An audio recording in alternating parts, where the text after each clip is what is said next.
লালমনিরহাটে তীব্র তাপদাহে তৃষ্ণার্ত মানুষের মাঝে খাবার, স্যালাইন ও বিশুদ্ধ পানি বিতরণ অনুষ্ঠিত হয়েছে। মঙ্গলবার দুপুরে লালমনিরহাট জেলা শহরের প্রাণকেন্দ্র মিশন মোড় গোল চত্বরে বিএনপি লালমনিরহাট জেলা শাখার আয়োজনে এ খাবার, স্যালাইন ও বিশুদ্ধ পানি বিতরণ অনুষ্ঠিত হয়।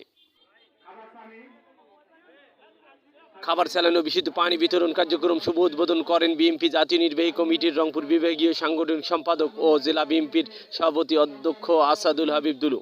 এ সময় লালমনিরহাট জেলা বিএনপি সহ সভাপতি রফিকুল ইসলাম রফিক, যুগ্ম সাধারণ সম্পাদক এবিএম ফারুক সিদ্দিকী, সাংগঠনিক সম্পাদক সাজেদুল ইসলাম পাটোয়ারি সাজু, মজবুল হোসেন প্রামাণিক, লালমনিরহাট পৌর বিএনপি সাধারণ সম্পাদক আব্দুল সালাম, লালমনিরহাট জেলা যুব দলের সভাপতি আনিসুর রহমান আনিস, সাধারণ সম্পাদক হাসান আলী, লালমনিরহাট জেলা স্বেচ্ছাসেবক দলের সাধারণ সম্পাদক আব্দুল সাত্তার সহ বিএনপি অঙ্গ সহযোগী সংগঠনের নেতৃবৃন্দ উপস্থিত ছিলেন।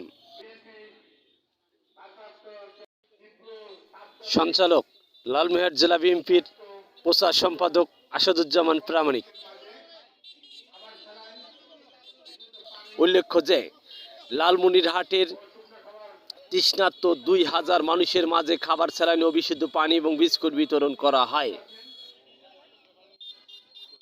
আগামী ২-১ দিনের মধ্যে আবহাওয়া শিথিল হবে, বৃষ্টিপাত হওয়ার সম্ভাবনা আছে।